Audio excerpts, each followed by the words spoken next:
छत्तीसगढ़ की जनता को याद है, आपने वादा किया था कि हम धान खरीदी में बकाया सरकार का बोनस बाकी हम दे देंगे। छत्तीसगढ़ की जनता को याद है कि आपने ये वादा करा था, आपने वादा पाला नहीं। छत्तीसगढ़ की जनता को ये भी याद है कि आपने महतारी के अकाउंट में, हमारी मातृशक्ति के अकाउंट में 500 रुपया डालने के लिए वादा किया था।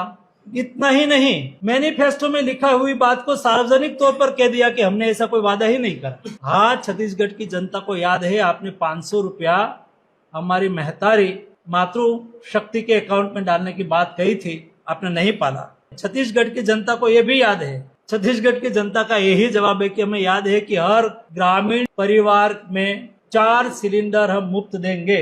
ये आपने कहा था, हमें याद है, आपने नहीं दिया, ये भी हमें याद है। छत्तीसगढ़ की जनता को ये भी याद है कि छत्तीसगढ़ में हमारी सरकार आएगी तो पूर्ण शराबबंदी करेंगे।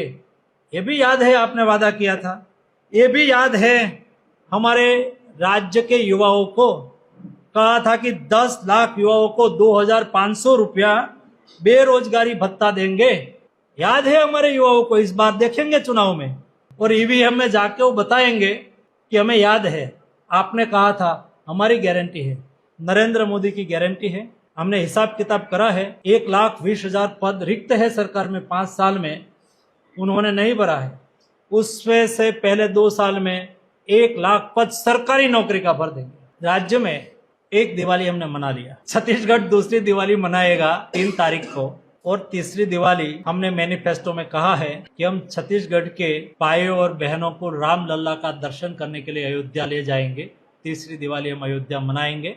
पूर्ण बहुमत के साथ भारतीय जनता पार्टी की सरकार बन रही है, मुझे स्पष्ट दिखाई दे रहा है। मैं आपके माध्यम से सरकार को कहना चाहता हूँ, 2 दिन बाकी है, कोई सरकारी अफसर सरकार के टूल्स के रूप में काम न करे। कई अफसर ने भारतीय जनता पार्टी के कार्यकर्ता प्रचार प्रसार कर रहे, उसमें बाधा डालने की कोशिश की, उसको पकड़ के थाने में बिठा दिया। मैनिफेस्टो के बारे में बात करना हर पॉलिटिकल पार्टी और कार्यकर्ता का अधिकार है, वो अपनी बात करने के लिए जा सकते हैं, उसको रोकने की कोशिश की गई है। कृपया करके कोई अफसर सरकार के टूल्स के रूप में काम न करे। सरकार के अफसर की जिम्मेवारी है कि वो न्यूट्रल होके, तटस्थ होके काम करे। लोकशाही के मूल्यों का जतन करना इस सभी की जिम्मेवारी है।